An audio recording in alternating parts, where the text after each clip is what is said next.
que Dieu nous aime. Ça, c'est la chose. Parce que Dieu est amour. Et Dieu veut aussi que nous soyons amour aussi. Il veut que nous soyons comme lui. Pourquoi Dieu a dit qu'il a créé l'homme à son image? S'il crée l'homme à son image, c'est pas pour ressembler à un homme avec un beau visage, un beau corps et tout. Parce que lorsqu'on regarde dans l'Apocalypse, on voit que Jean est monté pour voir Dieu. Il a vu Dieu. Mais il n'a pas vu un homme. Il n'a pas vu le visage de Dieu. Et il a vu Jésus, mais il n'a pas vu un homme. Il n'a pas vu le visage de Jésus. Celui qu'il connaissait quand qu'il était sous la terre. Il a vu des choses extraordinaires. Il a vu de la lumière, la grande lumière et tout. Et c'était ces lumières-là qui représentaient Dieu. Il a vu une pierre brillante. Il a vu qu'est-ce qu'il représentait. C'était Dieu qui représentait sur le trône, assis sur le trône. Mais il n'a pas vu une image d'homme. Parce que Dieu, ce n'est pas ce qui intéresse l'homme. C'est ce qui est notre intérieur. Parce que ce qui intéresse Dieu, c'est notre intérieur. Notre esprit. Parce que le souffle qui est en nous, c'est ce souffle-là qui intéresse Dieu. Pour qu'il reprenne son souffle en bon état. Vous voyez? Et c'est ce que l'homme ne veut pas encore comprendre. Parce que l'homme dit, quand je suis mort, c'est fini. Mais c'est pas fini, c'est là que ça commence. C'est à partir de la mort, lorsqu'on est mort, ça finit. Parce que souvenez-vous que dans l'Ancien Testament, on voit que les gens vivaient jusqu'à 950 ans sur la terre. 950 ans. 960. Vous voyez? Alors que maintenant un homme vit à peine 70 ans. Vous voyez? Mais vous voyez que ces hommes qui vivaient tout ça dedans, c'est parce qu'il y a encore du temps. Il y a encore du temps devant Dieu. Vous voyez? Alors c'est pourquoi qu'il faut que nous apprenions à connaître Dieu, à connaître sa parole, parce que Dieu veut que nous connaissions sa parole, pour que cette parole-là soit la parole qu'on soit dans la vérité. Alléluia, merci Seigneur. Seigneur, merci de ce que tu permets que je sois là pour ouvrir la bouche et de parler en ton nom, Seigneur. Merci pour ton esprit, mon Dieu, car nous avons besoin de ton esprit. J'ouvre la bouche, Seigneur, je voudrais que ton esprit parle en ce matin, Seigneur mon Dieu. Ton esprit, Seigneur mon Dieu, j'ai besoin de ton esprit, car, Seigneur, c'est ton esprit qui nous conduit dans la vérité, dans la vraie vérité, Seigneur mon Dieu. Ce n'est pas nous. L'homme ne connaît rien. L'homme ignore tout. Mais, Seigneur, par ton esprit, nous sommes des gens instruits par ton Saint-Esprit. Et je bénis Dieu, mon Père, de ce que tu nous donnes, mon Dieu, ce pouvoir, cette possibilité de parler en ton nom, Seigneur. Je glorifie ton nom, au nom de Jésus-Christ. Et bénis chacun de nous. Que cette parole, Seigneur, qui sera portée aujourd'hui, puisse porter, mon Dieu, du fruit pour faire grandir ton œuvre, Seigneur, mon Dieu. Pour grandir ton peuple, pour qu'il y ait plus de ceux qui acceptent, Seigneur, de ta volonté, Seigneur mon Dieu, pour marcher dans tes voies. Je bénis ton nom, Seigneur, au nom puissant de Jésus-Christ. Merci, Père, pour toutes ces choses, au nom de Jésus-Christ. Amen. Alléluia. Merci. Alors, nous allons prendre la première parole dans le livre de l'Apocalypse. L'Apocalypse 1. Apocalypse 1, verset 1.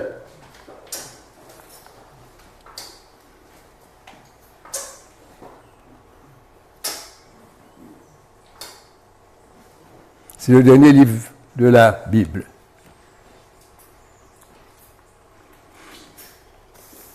Écoutez ce que nous allons lire. Révélation de Jésus-Christ que Dieu lui a donné pour montrer à ses serviteurs les choses qui doivent arriver bientôt et qu'il a fait connaître par l'envoi de son ange à son serviteur Jean, Celui-ci a attesté la parole de Dieu et le témoignage de Jésus-Christ, soit ce qu'il a vu. C'est tout ce qu'il a vu. Heureux celui qui lit et ceux qui entendent la parole de la prophétie et qui gardent les choses qui y sont écrites, car le temps est proche. Vous voyez, Jésus a donné à ses disciples, il a donné à Jean. Et qu'est-ce qu'il a dit? Parce que la Bible dit dans le chapitre 4, il dit, écris ce que tu as vu, ce que tu vois. Il faut l'écrire. Et quand on écrit, c'est pour faire quoi? Écrire, c'est pour lire. C'est pas pour que j'en lis. Pour que ceux qui viennent après puissent lire ce qui est écrit. C'est comme ça que nous allons prendre la connaissance. Vous voyez pourquoi Dieu a mis la possibilité à l'homme d'écrire. On voit les animaux n'écrivent pas, ils font pas de livres, ils font pas de journaux et tout. Ils vivent. Mais les hommes, pour que les hommes puissent avoir de la connaissance, pour connaître Dieu, ils sont obligés de lire la parole de Dieu pour que la parole de Dieu puisse leur apporter la parole de vérité, la vérité pour qu'ils puissent vivre selon la vérité qu'ils reçoivent. Selon la vérité. Alors, il lui dit, révélation de Jésus-Christ. Jésus révèle à Jean ce qui va arriver. Et que lorsque les hommes croient que, lorsqu'on arrive à l'Apocalypse, on dit, c'est fini, hein, parce que c'est moi, quelques jours, je vais mourir et puis c'est terminé. Non, c'est pas terminé. L'Apocalypse, il y a la vie encore dans l'Apocalypse, il y a beaucoup de temps encore, il y a encore beaucoup de temps. Et si les choses ne se sont pas encore accomplies, fait, c'est parce que les hommes tardent les choses. Ce sont les hommes qui mettent un frein, qui empêchent à les choses de bouger, d'avancer. On voit des changements. À chaque fois qu'on voit un changement, c'est parce qu'il y a un petit progrès. Et quand il y a un petit progrès, il y a un changement. Parce qu'on voit que Dieu change les choses. Depuis l'Ancien Testament, on voit depuis le départ jusqu'à maintenant, on voit qu'il y a déjà beaucoup de changements qui s'est fait. Il y avait la loi qui déjà était une loi qui n'était pas une loi, puisque les gens ne gardaient pas la loi de Dieu, ils établissaient leur propre loi et ils disaient que c'était la loi de Dieu. Vous voyez, il y a la loi. Maintenant, il y a la grâce qui est venue. Dieu a envoyé Jésus pour sauver les pécheurs. Avant, les pécheurs n'avaient pas la possibilité d'être sauvés. Maintenant, Jésus-Christ va nous donner la possibilité d'être sauvés, de nous repentir. Mais ce que Dieu attend, c'est notre repentance. Que nous changeons d'attitude, que nous changeons de façon de vivre, que nous abandonnons toutes les méchancetés et toutes les tueries, les meurtres et tout ce que nous entendons à travers le monde. Parce que vous voyez que les gens sont tentés. Tous les jours, il y a des gens qui meurent par de la méchanceté. Et Dieu voudrait que les hommes qui viennent, parce que lorsqu'on lit la lecture, on prend la lecture de la parole de Dieu, eh bien, on voit bien que Dieu nous incite à nous aimer, à vivre en communion, à vivre en fraternité, à vivre les uns avec les autres, à s'entendre, à se comprendre. Vous voyez, même dans les maisons, même des familles, on voit des familles, des frères, des sœurs qui sont divisés, qui se battent et qui se disent même pas bonjour, qui sont fâchés les uns contre les autres.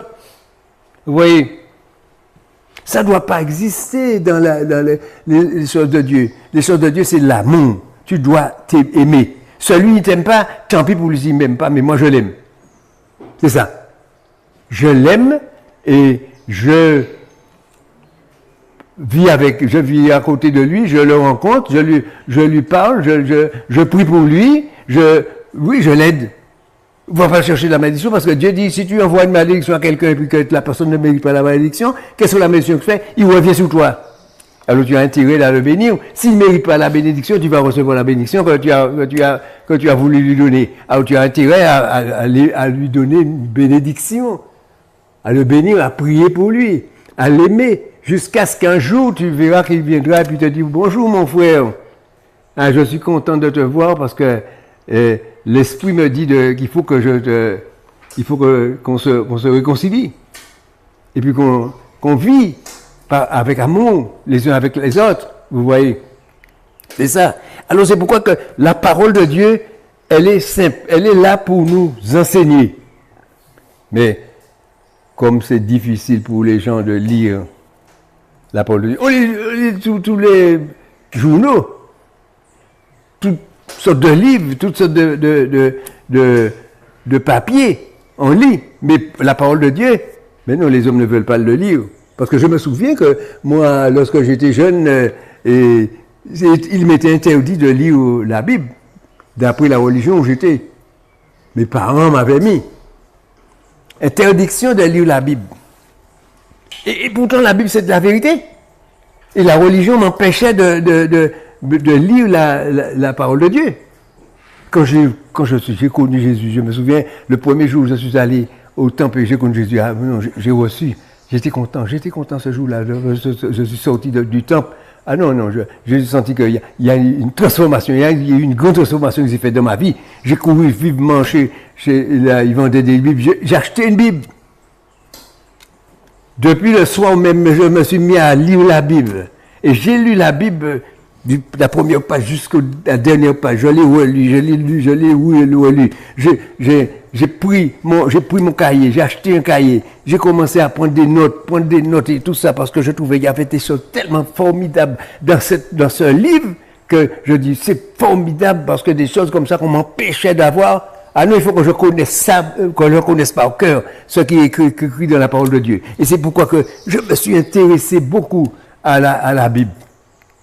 Et j'ai vu, et ça m'a permis de rencontrer Dieu, de rencontrer Jésus, de rencontrer l'Esprit de Dieu, de marcher avec l'Esprit de Dieu, que l'Esprit de Dieu puisse me diriger pour faire des choses formidables. Et j'étais étonné de voir ce que je pouvais faire. Comment c'était nécessaire de connaître Dieu et de connaître sa parole. Parce que c'est la parole de Dieu qui te conduit là où tu veux aller. Si tu ne connais pas la parole, tu ne peux pas aller là où tu veux, dans le paradis. Dieu te conduit. Moi, ce qui m'a marché, parce que moi j'ai connu des gens qui sont allés monter, parce que Dieu a dit à Jean, monte ici. Il a dit à Jean, monte ici, de verset chapitre 4, au verset 1. Il a dit à Jean, monte ici, et je te ferai voir ce qui doit arriver dans la suite. Monte. Vous vous rendez compte que Jean, en moins de l'esprit a... Jean n'est pas monté, parce que vous voyez que le corps de Jean n'est pas monté. Mais bon, Jean est monté parce que son âme est partie et montée dans le ciel. Et il est arrivé en haut. Et il était là pour voir Dieu assis sur son trône, pour voir Jésus-Christ assis sur son trône, les deux assis là sur le trône, pour voir les vieillards qui étaient assis sur le trône, et tout ça. Et puis, il a reçu, et puis c'est là qu'il a reçu les conseils, les commandements, et tout ce qui a été écrit dans la Bible, dans l'Apocalypse.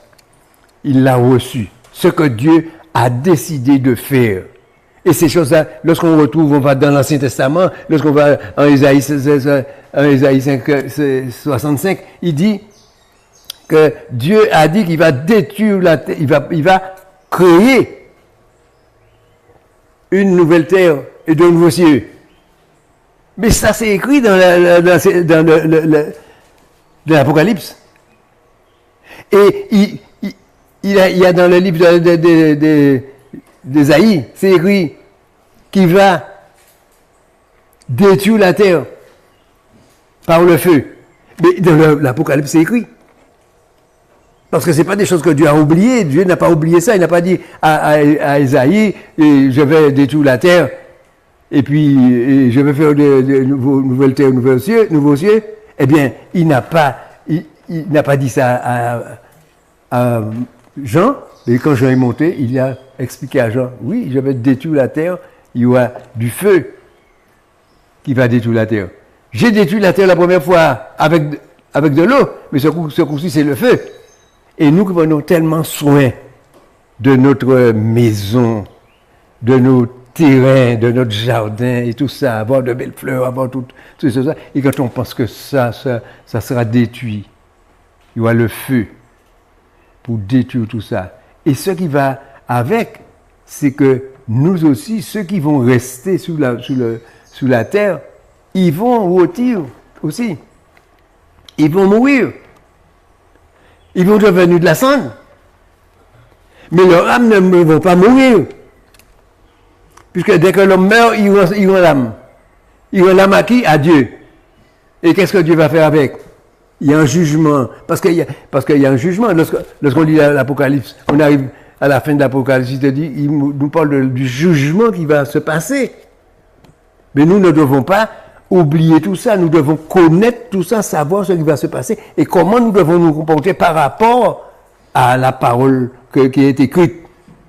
Et c'est pourquoi il nous demande de lire, qui demande à Jean, écris ce que tu vois. Écris-le.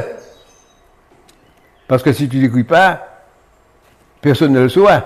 Parce que tu dis à quelqu'un, j'ai vu là-haut. Et puis après, c'est fini. Et puis après, quand Jean est parti, eh bien, personne ne sait où c'est. Mais pour avoir le témoignage, pour les autres, pour nous, aujourd'hui, parce que moi j'ai le témoignage aujourd'hui, parce que Jean est monté, et quand Jean est monté, il a vu ce qu'il a vu, et ce qu'il a entendu, les conseils que Jésus lui a donnés, il les a rapportés, il a écrit sur un livre, et moi aujourd'hui je le prends. Je suis heureux de le lire dans le livre qui est écrit là. Vous voyez? Alors maintenant je sais, parce que je sais que la parole de Dieu, la Bible c'est la parole de Dieu. Et c'est la parole de vérité. C'est la parole qui ne retourne pas à Dieu sans effet. Et quand il a fait son effet, il retourne à Dieu. Mais pas sans que l'effet soit fait. Il faut que ça se fasse. Alors, on peut essayer, on ne peut pas modifier la parole, même si on essaye de modifier pour dire, oui, je vais modifier, parce que vous savez qu'un livre, on peut modifier n'importe quoi, on peut changer des fois là-dedans, mais dans la parole de Dieu, on ne peut pas changer, on est obligé de garder la parole telle qu'elle est écrite. Parce qu'il y a des gens qui ont fait des Bibles, qui ont créé des Bibles, de nouvelles Bibles. Ils ont écrit de nouveautés. Mais les nouveautés n'ont pas la parole de Dieu. Parce que les gens, ils racontent n'importe quoi. Mais lorsque on lit la Bible, dans l'Ancien Testament, la Bible, telle qu'elle est écrite là, eh bien, on lit la parole de vérité. Et nous devons connaître, si nous voulons être chrétiens, être enfants de Dieu, être disciples de Christ, être serviteurs de Dieu, ou quel que soit ce que nous voulons, il faut que nous connaissions la parole de Dieu. C'est pas connaître ce que l'homme dit, parce qu'il ne faut jamais prendre l'homme comme témoignage pour dire que l'homme a dit, il a dit telle chose, mais il a dit, est-ce que ce qu'il dit est vrai? Est-ce que c'est ce qui est écrit dans la parole de Dieu? Parce que il faut comparer par rapport à la parole ce que la parole dit. Pourquoi? Parce que les gens vous racontent, parce que vous savez, dans les religions, dans les sectes et tout ça, les gens ils racontent n'importe quoi, ils conduisent les gens dans n'importe quel endroit, et les gens ne savent même pas où ils vont, et puis c'est longtemps après qu'ils se rendent compte qu'ils sont dans une mauvaise voie, mais ils ne peuvent même pas revenir parce qu'ils sont prisonniers. Non, on doit connaître la parole de Dieu. Alors moi, j'étais content de connaître la parole de Dieu. J'étais heureux. Merci mon Dieu. Voilà, mes bien-aimés. Et ce que je vois, et quand j'ai connu la parole de Dieu et tout, j'ai vu que Dieu a pris contact avec moi. Dieu est venu envoyer ses serviteurs, venu me parler. À moi. Il m'a dit, toi, Dieu t'a dit. On voit quelqu'un qu'on ne connaît pas, qui vient te voir et puis qui te dit, je suis serviteur de Dieu. Je m'appelle telle personne. Et Dieu m'envoie te voir parce qu'il me dit de te dire, voici telle chose, telle chose. Vous voyez? Alors voici quelqu'un que Dieu s'occupe de moi. Alors je suis important. Mais quand je suis important, je ne montre pas que je suis quelqu'un d'important. Parce que je suis modeste, je reste modeste et humble. Et puis j'attends, lorsque Dieu a besoin de quelque chose, qu'il fasse avec moi ce qu'il veut. Comme il veut. Et j'accepte la volonté de Dieu.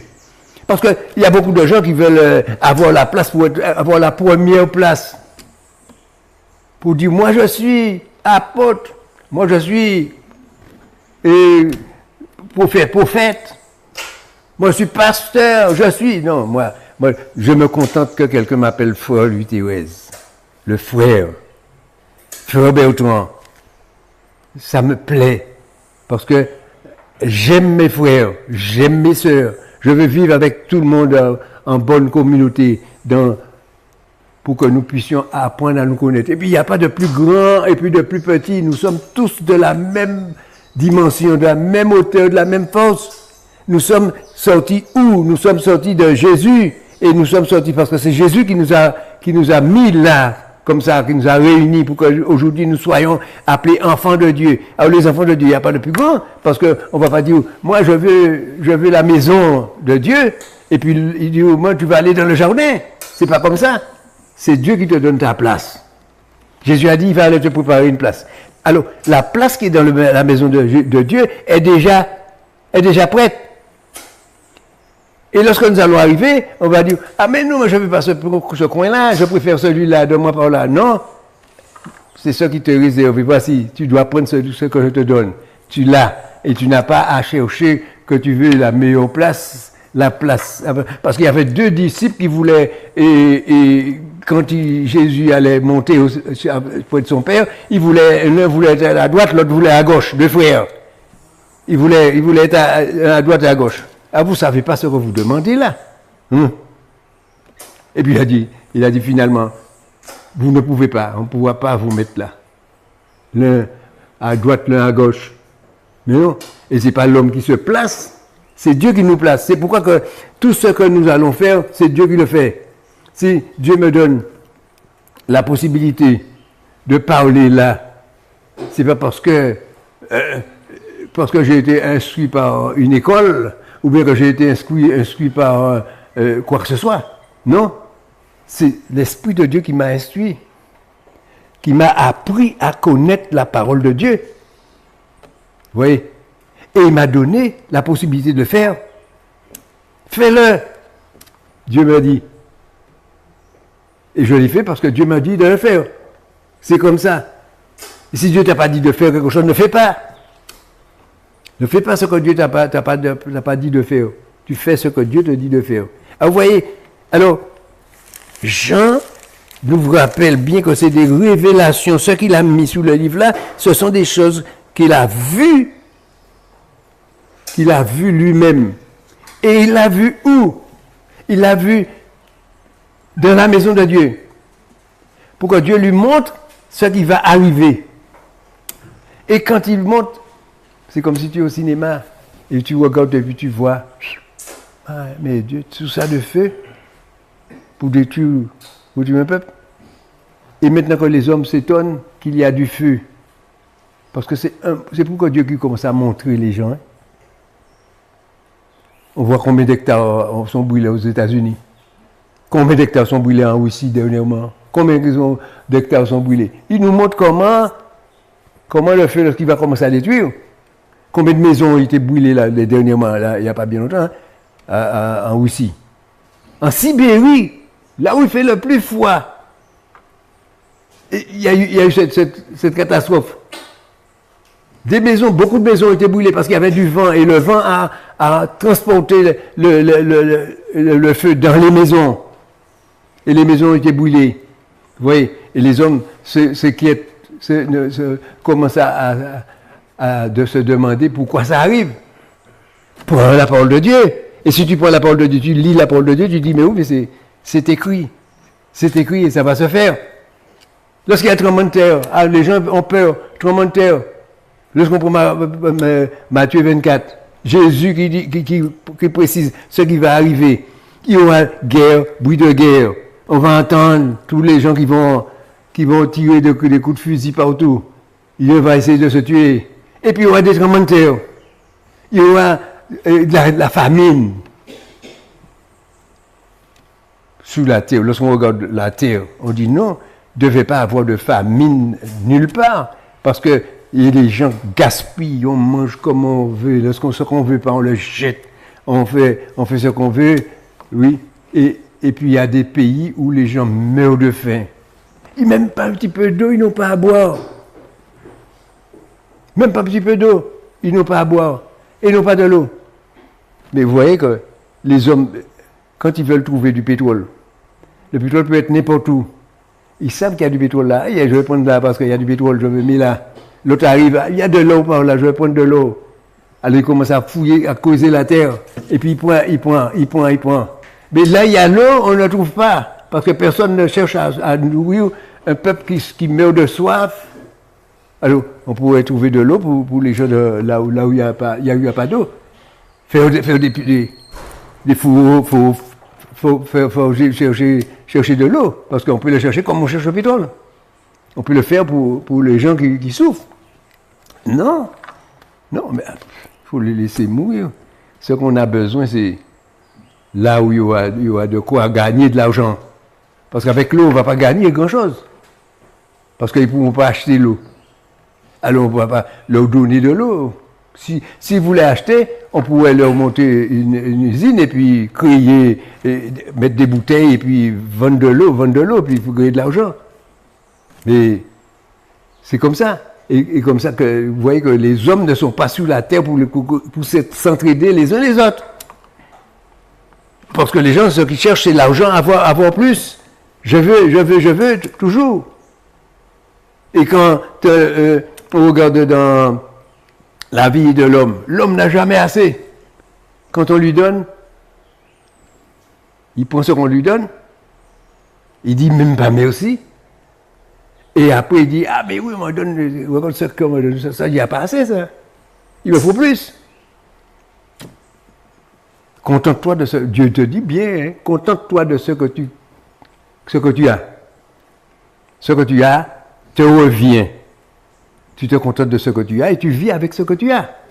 C'est comme ça la vie. La vie doit être faite. Que l'homme doit être fait. Et c'est pourquoi la parole de Dieu, il faut connaître la parole de Dieu, savoir ce qui est écrit dans la parole de Dieu. La parole de Dieu ne nous donne rien qui nous dit que nous allons mourir de faim, que nous allons mourir de soif, que nous allons ceci, cela, parce que non. Si c'est écrit, c'est parce que c'est quelque chose qui va arriver. Et ça arrive pour que ça n'arrive pas à toi. Dieu commence à te mettre en garde pour que toi, tu commences à marcher avec lui, pour que lui puisse te conduire dans la bonne voie, pour que tu ne souffres pas dans ces états-là. Parce que Dieu nous donne la possibilité pour nous sauver. Il ne veut pas, parce que Dieu ne veut pas que les gens meurent de faim, il ne veut pas que les gens meurent de soif. Il a créé la terre, il y a pour tout le monde. Il ne veut pas qu'il y a tout ça, on voit tout ça de nourriture que les gens jettent partout, et puis qu'il y a des gens qui meurent de faim. Mais ça ne devait pas être.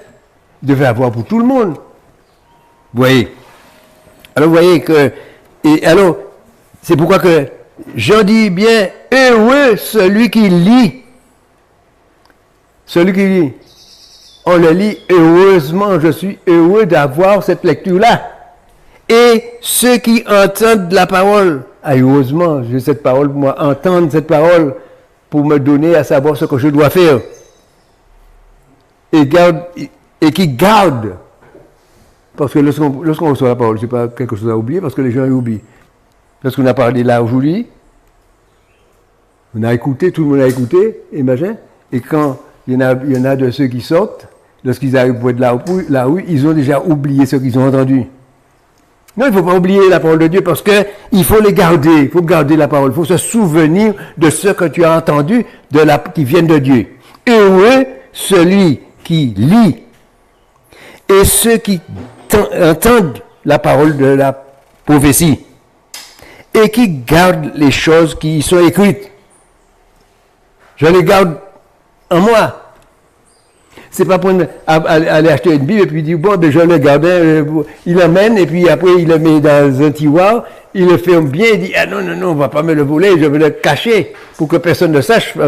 C'est pas ça garder. Le garder, c'est toi qui vas le garder en toi, dans ton cœur, dans ton intérieur, dans ton âme, et que tu l'as dans ton esprit, et que tu te souviennes, quand tu vas aller faire quelque chose, avant de faire la chose, tu consultes la parole que tu as entendue pour savoir est-ce que tu le fais dans le bien ou bien est-ce que tu le fais dans le mal. Parce que si tu vois que c'est mal, tu ne le fais pas. Et si tu vois que c'est bien, tu fais parce que tu sais que c'est bien.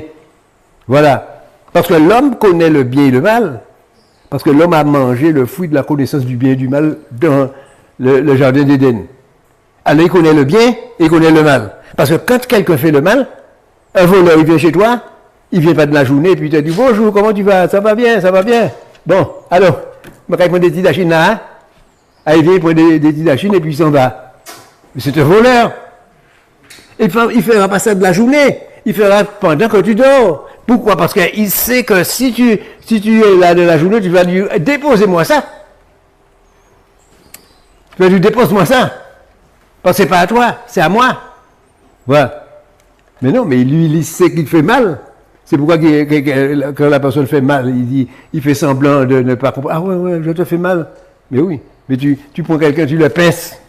Quand tu le pinces, il dit rien, tu le pinces plus fort pour qu'il en dise, aïe, ça me fait mal. Ah oui, mais quoi? Mais tu m'as pincé. Ouais, c'est ça. Alors, tu m'as fait mal. Il sait qu'il te fait mal. Vous voyez? Alors, c'est pourquoi que lorsque l'homme sait qu'il fait mal, il sait qu'il fait bien. Alors, mais ce qui arrive, c'est que la parole de Dieu te conduit à faire le bien. Parce que la parole de Dieu te conseille de ne pas faire ça. De ne pas faire ça. Mais il n'y a personne qui t'oblige. Dieu ne t'oblige pas. Dieu n'oblige personne à faire. Mais la personne fait le bien volontairement. Selon son cœur, il le fait. Parce que c'est comme ça que l'homme doit agir. C'est selon son cœur. Alors, vous voyez comment c'est bien. Comment c'est bien pour apprendre. Et vous voyez que quand on parle de la parole de Dieu, la parole de Dieu, ce n'est pas l'homme. Ce n'est pas quelque chose qui concerne seulement l'homme. Ça concerne tout le monde. Et même dans les associations où on est, là où on est, on doit prendre des précautions pour savoir ce qu'on fait. Vous voyez? Si on prend une parole, par exemple, dans l'Apocalypse, nous pouvons prendre une parole de Jean, que Jean a écrit, dans le livre, le chapitre 2. Chapitre 2, verset 2. Je connais tes œuvres, ton travail. Alors, ça, c'est Jésus qui parle ainsi, qui dit, écrit à l'ange de l'église d'Éphèse. Je connais tes œuvres, ton travail et ta persévérance. Je sais que tu peux supporter les méchants, que tu as éprouvé ceux qui se disent papotes et qui ne le sont pas, et que tu les as trouvés menteurs, que tu as de la persévérance et que tu as souffert à cause de mon nom, et que tu ne t'es point lassé.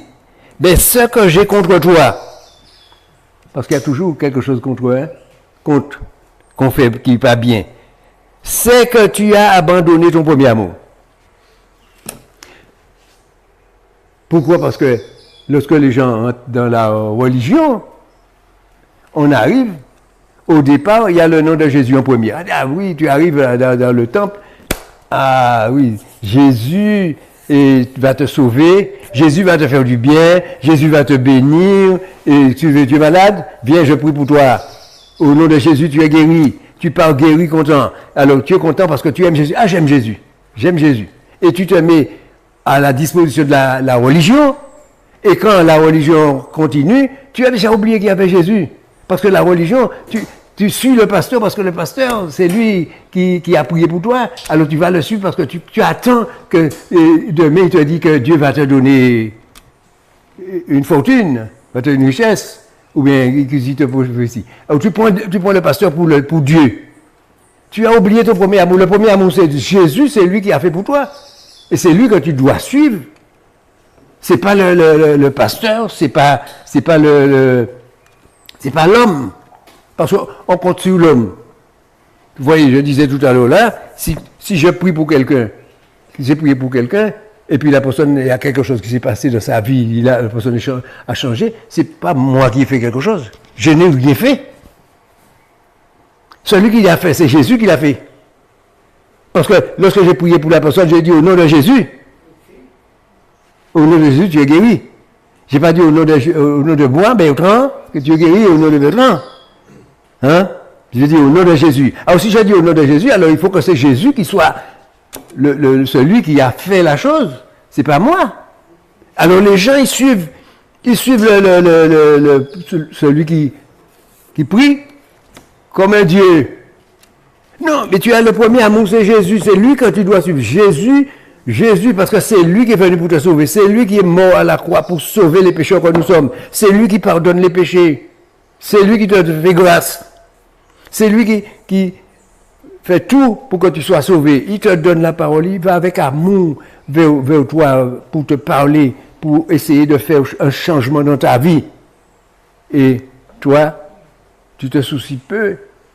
Mais je mène la bonne vie dans ce temple-là avec ces gens qui sont là et ceci et cela. Et je vais voir. Alors lorsqu'on a besoin de pasteur, tu sais, telle chose.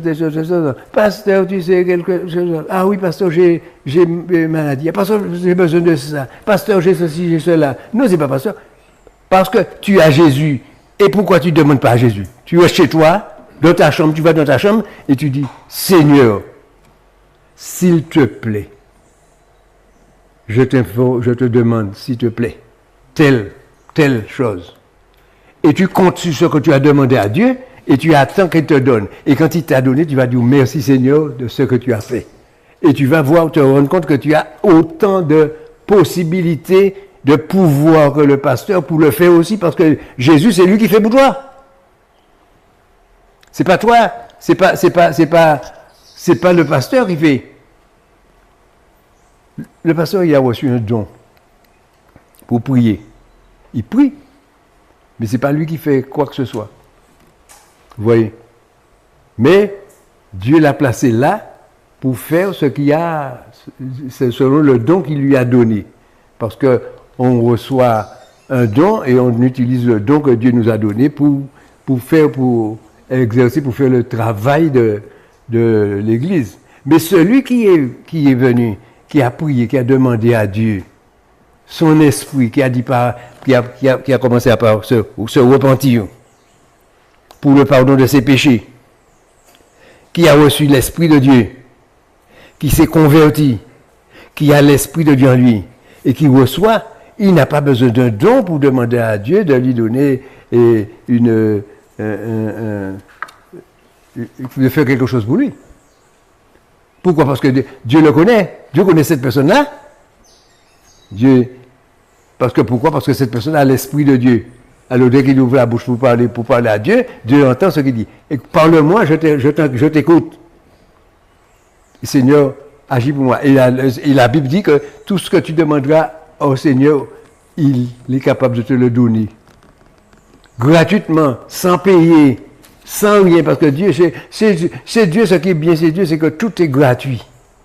Il te fait payer quoi que ce soit, tu ne payes pas. Et partout où tu vas aller, on va te dire payer. Tu vas aller chez le séancier va te dire paye-moi, donne-moi 400 €. L'autre va dire c'est 600 € qu'il faut donner. Tandis que Jésus, il va dire, vous voyez comment c'est bien. C'est ça. Voilà. Alors alors c'est pourquoi que je prends l'histoire de la religion, c'est pourquoi il faut se méfier. La religion, c'est pas la religion qui va faire quelque chose pour toi. C'est pas le pasteur qui va faire quelque chose pour toi. C'est pas l'homme de Dieu qui va faire quelque chose pour toi. Celui qui va faire pour toi, c'est Dieu.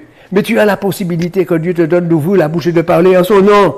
De parler pour lui, de demander à Dieu. Vous voyez? Alors, on demande à Dieu et Dieu agit. Mais seulement lorsqu'on demande à Dieu, et si on ne reçoit pas, il faut réfléchir, il y a un petit problème là. Il y a un problème là parce que je n'ai pas reçu ce que je demandais à Dieu. Il y a un problème. Et si tu es bien, et puis bien dans ton esprit, et puis que ton cœur est bien, Dieu va te rappeler pour te dire, il faut te repentir pour telle raison. Parce que de la même façon qu'il a dit, tu as oublié ton premier amour, et puis de la même façon il va te dire que tu as oublié ton premier amour. Il faut revenir à des meilleurs sentiments pour que tu reçoives ce que tu demandes. Voilà. Mais Dieu ne te fait pas payer. Il ne va pas te dire paye. Est-ce que tu as à payer la facture? Non. Il n'y a pas de facture avec Dieu. Tout est gratuit. Vous voyez? Et c'est pourquoi que on peut prendre un petit passage dans le livre de Pierre. 2 Pierre. 2 Pierre 3.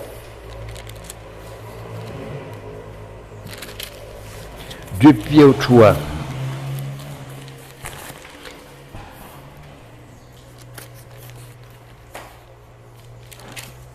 Pierre 3.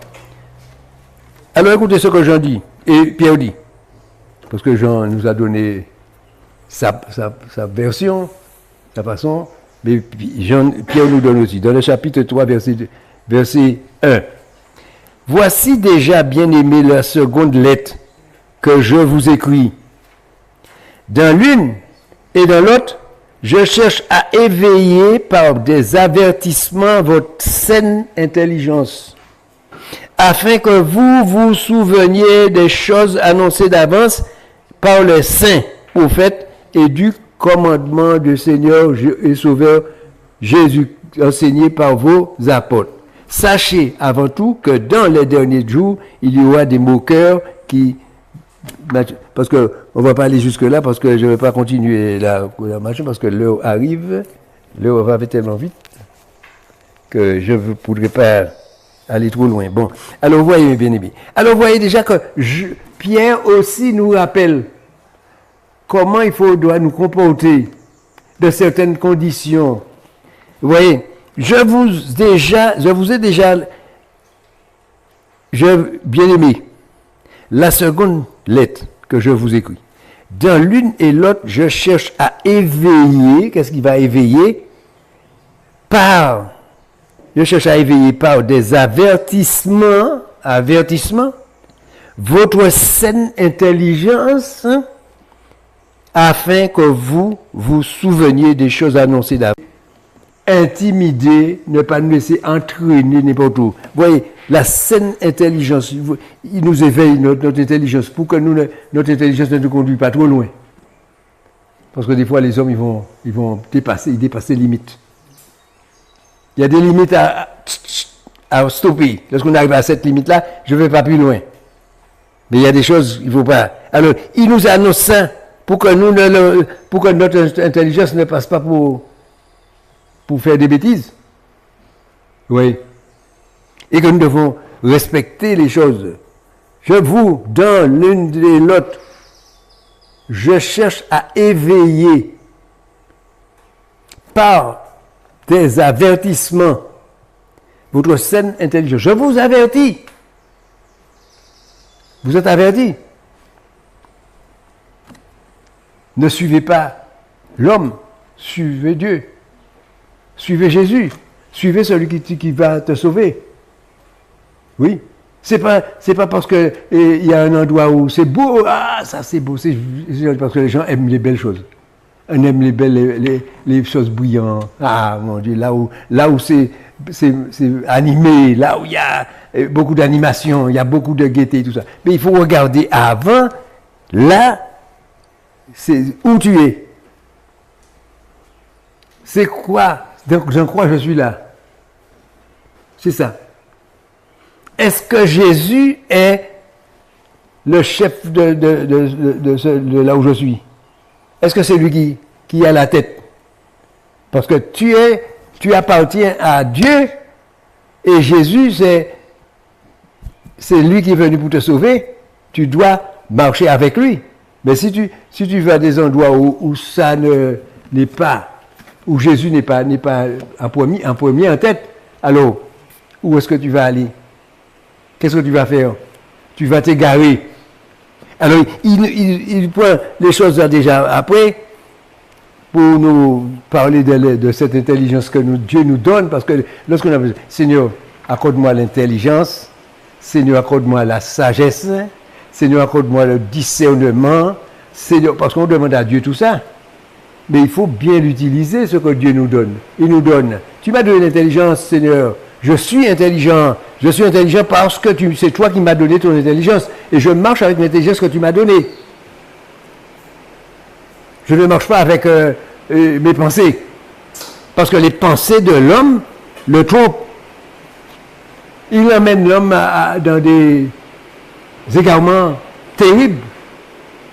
Parce que on ne croit pas, on ne sait pas, on vit sa propre vie. Alors ce que je voulais lire là dans ce livre-là, c'était ce que Dieu dit au sujet de l'attente. Parce que je ne vais pas lire tout le passage, hein. Je vais lire un passage là-dedans. Mais il est une chose, bien aimé, que vous ne devez pas ignorer. Dans le verset 8, hein. Parce que si vous voulez, vous allez lire le reste après. Vous allez lire tout ensemble. Parce que c'est pourquoi que je vous laisse un espace pour que vous puissiez lire le reste. Qu'est-ce qu'il a dit là? Pourquoi il n'a pas lu ça? On va lire ça, on va le lire après. Chacun, je vous donne déjà une lecture à lire. Puisque je sais que quand la Bible arrive à la maison, je sais déjà ce qu'on fait. On la prend, on la met, allez, au coin. Et puis quand on va au temple, on va chercher, où est ma Bible? Bien. Mais là, on va lire et dire, mais si il est une chose, bien aimée, que vous ne devez pas ignorer, c'est que devant le Seigneur, un jour est comme 1000 ans. Un jour pour Dieu, c'est 1000 ans, comme 1000 ans. Et 1000 ans sont comme un jour pour Dieu.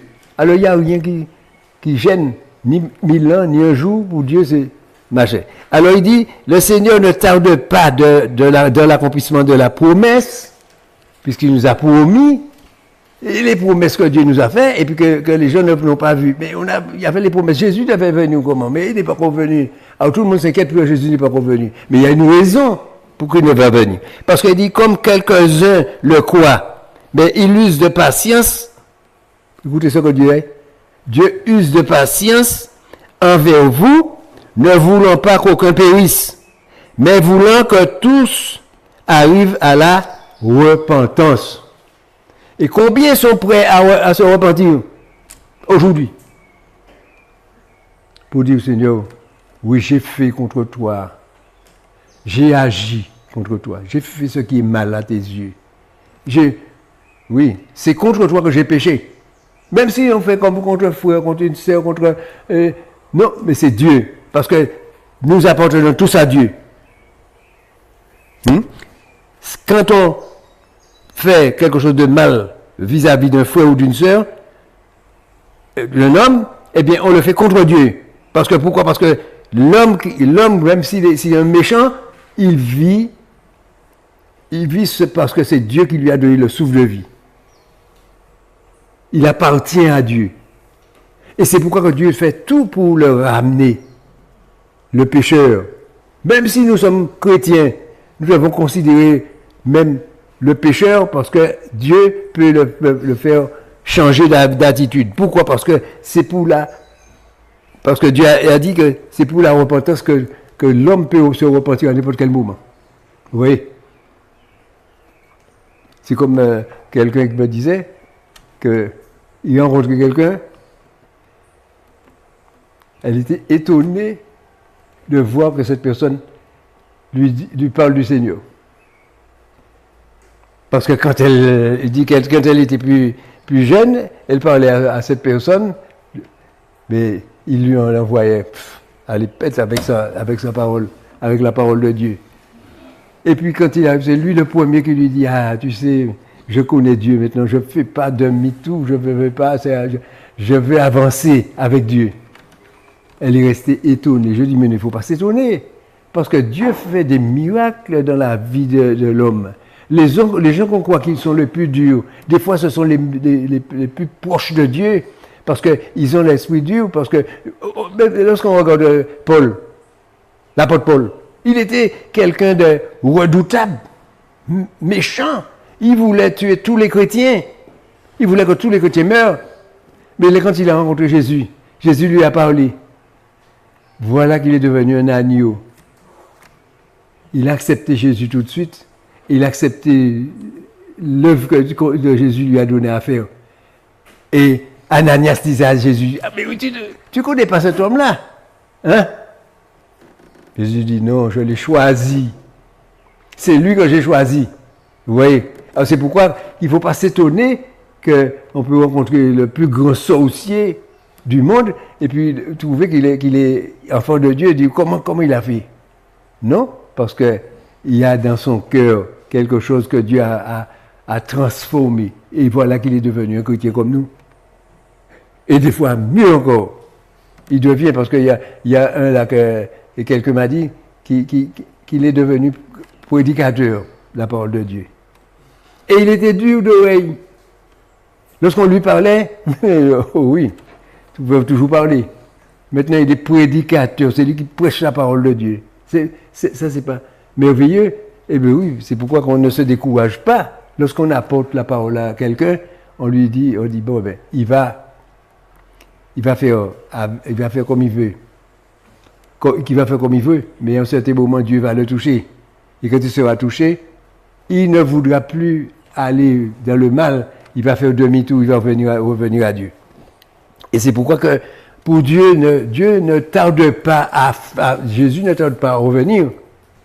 Jésus attend de revenir parce que les hommes ne se repentent pas. Et ce que Dieu veut, parce que ce qui arrive, c'est que la Bible dit que nous sommes tous pécheurs. Il n'y a pas un homme sur la terre qui ne pêche pas. Nous sommes pécheurs, tous. Et nous avons besoin de repentance. Et si nous demandons pardon à Dieu, si nous repentons, Dieu ne nous refuse pas, Jésus ne nous refuse pas le pardon, de nous pardonner. Il accepte de nous pardonner. Et c'est pourquoi il attend que nous soyons repentants. Et si nous sommes repentants, nous sommes repentis de nos péchés, eh bien nous avons accès. Et Jésus est parti. Quand il est parti, il a dit, je vais vous préparer une place dans la maison de mon Père. Alors, tout de suite, on a une place réservée là-haut. Dans la maison de mon Père, il y a une place réservée pour moi. Alors, je veux cette place. Et Seigneur, je vais faire tout pour arriver à accéder à cette place-là. Vous voyez, c'est ça. Je laisse le mal. Je laisse tout ce qui est du monde, parce que le monde, c'est le monde qui perd l'homme. Je laisse ce qui est du monde et je fais demi-tour. Et moi, je marche avec Dieu. Et si je marche avec Dieu, je sais que je ne perds rien, au contraire, je gagne. Parce que Dieu me donne ce que je demande. Lorsque j'ai besoin de quelque chose, je le demande. Vous voyez? Il y a une chose qui est simple. Une petite chose qui est simple. Moi, j'étais dans ma maison un jour, je me suis regardé dans le miroir. Et quand je me suis regardé, j'ai vu que mon visage est tellement maigre. Je dis, ah ouais, mais je ressemble à quelqu'un qui souffre.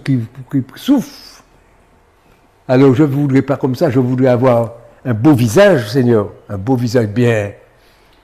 Quand les gens me voient que je suis bien, je suis en bonne santé et tout. Et puis, j'ai dit ça, j'ai au Seigneur, et puis j'ai fait demi-tour, je suis parti, j'ai continué ma vie. En peu de jours, je pesais 80 kilos. En peu de jours, j'étais arrivé à 93. Mon visage avait ronflé, hein, c'était bien haut quand je regardais dans le miroir. Aïe, aïe, aïe. Oh, j'ai un visage bien plein. Alors les gens ne disent pas qu'un homme comme ça puisse souffrir, puisque je souffre pour personne. Je suis content, je suis toujours heureux, toujours joyeux, parce que Dieu a mis de la joie dans mon cœur, il a mis de la joie en moi. C'est vrai, moi, mais mon épouse est malade. mais je ne pleure pas sous sa maladie, et elle ne pleure pas sous sa maladie. Parce que pourquoi? Parce que Jésus nous a donné la joie, et nous sommes heureux de vivre comme ça. Alors, j'ai dit, bon, ah mon Dieu, j'ai dit, ah non, non. Et puis j'ai grossi, 93 kilos. J'ai dit, c'est pas possible. Alors, mais quand j'allais la promener, je montais le monde là. À ce moment, il faut que je arrête pour respirer, parce que je commençais à être essoufflé. J'ai dit, mais il y a quelque chose qui ne va pas. J'ai réfléchi, j'ai dit, mais non, mais comment ça se fait que je me trouve toujours fatigué comme ça et tout ça? Et puis je me souviens, mais oui, tu avais dit à Dieu. Tu te souviens ce que tu avais dit à Dieu? Oui, c'est pourquoi il faut toujours se souvenir. Il ne faut pas oublier. C'est pourquoi il ne faut pas oublier la parole de Dieu. Quand c'est écrit là, tu l'as entendu, tu l'as lu, tu l'as entendu, il ne faut pas l'oublier. Quand j'ai pensé à ça, j'ai dit, mon Dieu, mais oui, qu'est-ce que j'ai fait là? Et puis, vous voyez comment je suis maintenant essoufflé, parce que j'ai monté à 93 kilos, j'étais bien rond et tout ça, avec un gros ventre, le ventre, moi-même je regardais que le ventre commençait à m'embarrasser, parce que ça devenait trop gros. Alors, j'ai dit, Seigneur, pardonne-moi, parce que j'ai fait une faute. J'ai fait une erreur. Parce que j'avais pensé à mon visage, mais j'avais oublié que mon ventre allait monter aussi. Et alors, pardonne-moi. Seigneur, ramène-moi à mon poids normal. Je ne vais pas dire combien de kilos, j'ai dit mon poids normal. Et je vous assure, dans quelques jours, je suis descendu à 80 kilos. Et je n'ai pas fait de régime, j'ai rien fait, j'ai mangé tout ce que j'avais l'habitude de manger. Et je suis descendu à 80 kilos. Et jusqu'à aujourd'hui, je me pèse 80 kilos. Alors, pour moi, c'est un miracle que Dieu a fait. Alors, c'est la même façon, si j'ai quelque chose qui me fait mal, ça me fait mal, Seigneur, agis pour moi, s'il te plaît. Ôte la douleur dans mes membres. Parce que, vous savez, un homme à 87 ans, il a toujours des petites douleurs dans la jambe, dans les bras, non, merci Seigneur, affermis mes membres, affermis-moi Seigneur, donne-moi. Quand je prie, je dis Seigneur, rajeunis ma vieillesse. Alors c'est pourquoi que ma vieillesse est toujours jeune. Alors je sens que je me porte bien, je suis en bonne santé, je dors bien, je me lève bien, je passe ma journée bien, et tout, je dis merci Seigneur, merci Dieu. C'est pourquoi je dis que on a la possibilité de vivre heureux en connaissant la parole de Dieu. Lorsqu'on connaît la parole de Dieu, eh bien, on vit heureux. Et on n'a pas de soucis, de problèmes à se faire. S'il y a un souci, il y a quelque chose qui ne va pas, on se met dans la chambre et puis on dit, Seigneur, s'il te plaît, regarde-moi. Ah non, je ne peux pas vivre comme ça, Seigneur. Mets ta main. Arrange pour moi, s'il te plaît. Et il le fait. Parce que nous avons un Dieu merveilleux et qui est attentif à ce que nous disons. Il nous écoute. Oui, c'est là que je me rends compte que Dieu nous écoute. La moindre petite chose que tu dis, Dieu écoute ce que tu dis. Et quand tu le dis, si tu lui adresses une parole, il écoute ce que tu dis et il fait ce que tu lui demandes. Et pour manifester son amour, te prouver combien il t'aime. Combien il t'aime. Parce que Dieu, c'est amour. Il n'y a pas un autre nom, c'est amour qui s'appelle. Parce que les hommes parlent d'amour, mais quand on regarde l'amour, on cherche l'amour, on ne trouve pas. Il y a nulle part, ça n'existe pas dans l'homme. Mais dans le chrétien, c'est obligé de s'habiter dans le chrétien parce que le chrétien a l'esprit de Dieu avec lui. Parce que si tu commences à faire la méchanceté aux gens, l'esprit de Dieu ne restera pas en toi. L'esprit de Dieu restera en toi si tu obéis à la volonté de l'esprit de Dieu. Et comme ça, quand tu es, partout où tu es, on te reconnaît. Je vais dans le bourg, quand les gens me voient, il y a des gens qui me voient, ils sont contents de me voir. Mais je suis content de te voir. Un homme m'a vu l'autre jour, il m'a dit, toi, tu es un serviteur de Dieu. J'ai dit, moi, pourquoi? Ah, parce que je le vois ça en toi. Ah oui, parce que tu es toujours souriant, tu es toujours bien. Tu es vraiment, je vois que tu as Alors je dis merci mon Dieu, parce que même les gens arrivent à voir qu'il y a quelque chose qui est en moi, qui ressemble, qui fait partie de Dieu. Vous voyez, c'est ça, surtout ça. Alors que Dieu vous bénisse, mes bien-aimés. Merci Seigneur pour cette bonne parole, Seigneur mon Dieu.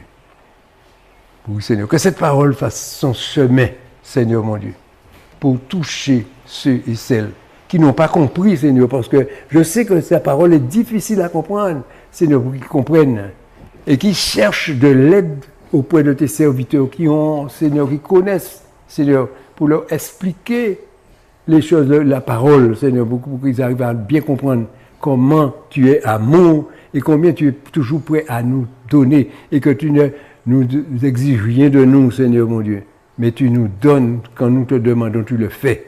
Seigneur, c'est pourquoi je donne ce témoignage. Je vois que c'est quelque chose qui n'est pas grand, Seigneur, qui n'est pas important, mais pour moi, ça a été une grande importance, Seigneur, de ce que tu as, mon Dieu, enlevé du poids en moi. Et j'ai trouvé que c'était formidable, Seigneur.